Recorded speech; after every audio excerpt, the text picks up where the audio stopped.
Alhamdulillah akhirnya nenek tua ini ada yang melaporkan. Kenapa? Karena ucapannya sangat luar biasa mengerikan. Bunuh Jokowi itu gimana itu?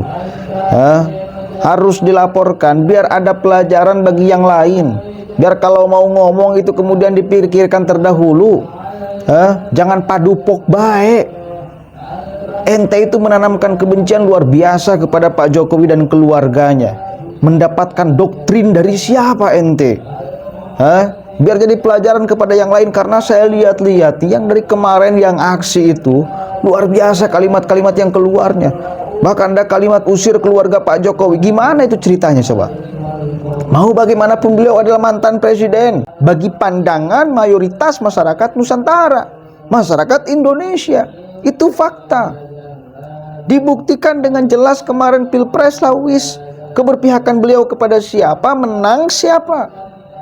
Itu jadi faktanya masyarakat ini mengafirmasi apa-apa yang dilakukan oleh Pak Jokowi. Kemudian sebagian ada yang tidak suka kepada Pak Jokowi, itu sebagian. Tak suka kepada keluarganya, itu sebagian kecil. Astagfirullahaladzim. Itu sudah keterlaluan. Kalau kalimat bunuh Pak Jokowi itu keterlaluan. Tak bisa, ini harus diproses secara hukum. Biar sekali lagi jadi pelajaran. Kalau bacot ini bacot ini dijaga dong. Mengkritik ya silakan mengkritik, tapi coba keluarkan kalimat-kalimat yang tidak bernuansa ancaman dan lain sebagainya. Ini kalian itu para pembenci, dan mayoritas masyarakat Indonesia paham itu. Jangan dianggap kita nggak paham. Jangan dianggap mayoritas masyarakat Indonesia itu tak paham. Paham. Kalian itu para pembenci kok. Dasar kalian ngomong berkumpul itu benci kok. Setiap momentum pertengkaran politik yang didukung oleh kalian kalah. Itu dasarnya. Dan itu bukan 1 kali, 3 kali. Dan cukup membekas kan. Dan cukup untuk membuktikan mestinya kalian itu nggak ada apa-apanya. Dan nggak dianggap siapa-siapa oleh mayoritas masyarakat Indonesia. Pikiran-pikiran kalian nggak diadopsi oleh mayoritas masyarakat Indonesia. Itu faktanya. Coba sadari itu coba. Ini negara demokrasi. Yang menang yang pemilihnya banyak. Ente kecil sedikit. Terima fakta itu. Ayo terus. Astagfirullahaladzim, memprovokasi masyarakat. Coba kita lihat nih yang melaporkan si nenek tua ini. Gedek sekali memang.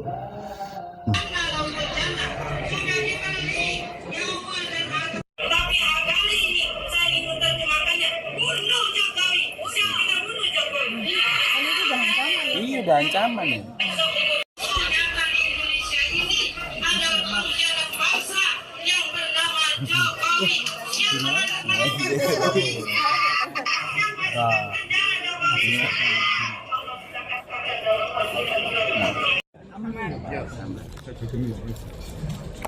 Oke Pak David, yang ini ada hal yang ingin disampaikan ke teman-teman media di Solo. Oke, saya menyampaikan ucapan terima kasih ke Pak Jokowi ya, 10 tahun pengabdian beliau. Makanya kita pas Batak hampir seluruhnya kumpul di Solo. Titiknya nanti sih kita masih belum tahu nih, nunggu arahan dari Bapak. Terus kalau lain-lain sih ya saya cuma ngingetin aja nih buat yang kemarin ngancam bunuh Pak Jokowi, terus berkata-kata buruk ke keluarga Pak Jokowi, ada masanya. Sekarang Pak Jokowi sudah menjadi warga masyarakat biasa. Jadi jangan bilang nanti kalau kita proses ini masih ada kriminalisasi, masih ada permainan-permainan di belakang itu. Ya kita ini sebagai masyarakat Indonesia harus pinter ya, bisa melihat laporan-pelaporan ini buat efek jerah, biar ya media kita ini kan bebas ya. Negara kita ini negara demokrasi, tapi demokrasi yang pinter, jangan membodohi masyarakat. Itu aja sih pesan saya. Terkait yang ancaman membunuh itu, apakah sudah dilaporkan ke aparat penegak hukum atau? Ini kita sudah ambil data-datanya, kita sudah ambil bukti-buktinya. Dan kita kejar bukan hanya yang ngancam aja, bukan yang ngancam mau bunuh Pak Jokowi, itu pada saat beliau masih jadi presiden ya, tapi yang menyediakan tempat dan memfasilitasi. Nah, itu nanti akan kita kejar juga, biar negara ini adem, ayem, tentrem lah. Kita harus tahu terima kasih kepada Pak Jokowi kan, sudah banyak membantu negara kita. Terlepas ada kurangnya, namanya juga manusia, pasti ada kurangnya. Mulai sekarang saya cuma minta, udahlah stop nyinyir-nyinyirin beliau, udah stop. Beliau sudah, biarkan beliau beristirahat di Solo dengan santai, tenang, nikmatin, mungkin ajak cucunya jalan-jalan biar nggak kepikiran lagi urusan negara ya kan. Walaupun pasti beliau masih mikir lah urusan negara. Artinya penegasan kembali berarti meskipun Pak Jokowi geser, untuk bisa mendukung terkait dan sebagainya tetap lanjut. Lanjut dong. Kan kita nih biar tahu ya, masyarakat ini biar ngerti itu, jangan jadi bahan goreng-gorengan oknum yang ada kepentingan. Dan mereka kan buat gitu kan karena sesuatu ada di belakangnya gitu, kayak dia goreng Pak Jokowi. Dan yang goreng juga ya, sorry bukan saya merendahkan ya, dibanding prestasi Mas Gibran selama di Solo ya nggak ada apa-apanya lah sama orang yang bisa ngomong tapi nggak bisa kerja, itu kan ya kita diamin aja. Cuman saya agak jengkel ketika udah bicara bunuh Pak Jokowi dengan dalil ada Al-Quran di situ. Ini penistaan agama betul loh. Ya mungkin kawan-kawan media bisa menilai. Ada kok di YouTube-nya itu, masih ada tuh, saya sempat save.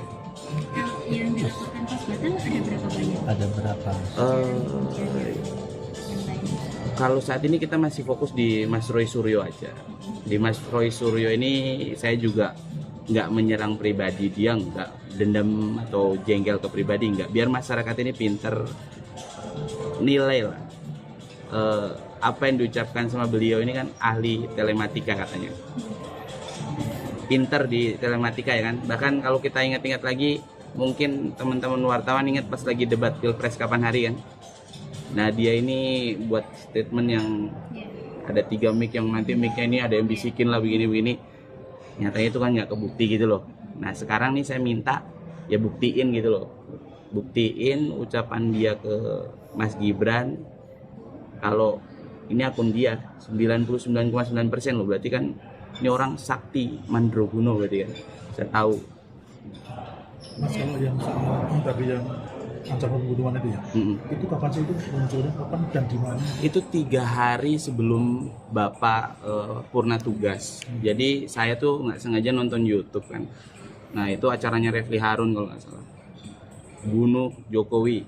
Nah itu, wih kok begini? Padahal beliau itu kan masih aktif sebagai kepala negara gitu loh. Kita boleh mengkritisi seseorang boleh, tapi kalau udah kayak gitu apa itu namanya kritis? Itu kan kebencian dari diri dia sendiri. Dia benci gitu loh sama bapak, sama keluarganya. Itu yang dilaporkan siapanya, si Refli? Nanti ada tim kuasa hukum kita, legal kita nanti yang buat laporan ke Bareskrim biar ditelusurin. Tapi kalau pikir saya ya tidak ada asap kalau nggak ada api gitu. Penyedia itu aja. Iya kan, acaranya itu kan disediakan oleh siapa, yang memfasilitasi siapa, kan nanti polisi pasti bisa lah ngusut gitu. Zaman sekarang kan paling cepat kayak gitu. Pelaporannya per minggu ini atau kapan lanjut? Insya Allah minggu depan inilah, Insya Allah minggu depan ini. Udah sambil tunggu perkembangan. Karena saya lihat juga masih terus saja itu buat apa gaduh. Orang sekarang kan sudah zamannya sudah berubah. Kita kasih kesempatan Mas Gibran untuk membuktikan kinerja Mas Gibran, jangan cuman omong-omong aja lah. Kalau omong-omong kan orang bisa bukti nyatanya gitu. Oke. Saya dukung dan saya yakin banyak masyarakat Indonesia yang juga mendukung. Tujuan kita bukan ingin benar-benar penjarakan, enggak. Biar ada efek jerah. Bagaimana caranya supaya kalau mau ngomong itu dipertimbangkan apa yang akan keluar, kira-kira manfaat atau maslahat, positif atau negatif. Kalau dianggap positif, di mana positifnya? Membunuh Pak Jokowi dianggap positif, Siapa yang menganggap bahwa membunuh orang itu dianggap positif? Siapa yang menganggap itu? Harus diperiksa itu, mentalnya, kejiwaannya, pikirannya, hati nuraninya. Astagfirullahaladzim. Betapa luar biasa kalian membenci Pak Jokowi dan keluarganya. Udah jelas-jelas Pak Jokowi dengan keluarganya itu dibela oleh mayoritas masyarakat Indonesia. Karena sudah membuktikan banyak terhadap Nusantara ini, terhadap Indonesia ini. Sekali lagi ada sebagian kecil yang tak suka. Itu pun sentimennya itu adalah sentimen kebencian, sentimen politik. Udah jujur aja, kita nggak bodoh-bodoh amat kok sebagai masyarakat. Bisa menilai kalian itu bergerak atas dasar apa? Apakah idealisme? Enggak. Tai kucing, idealisme dari mana? Politik itu.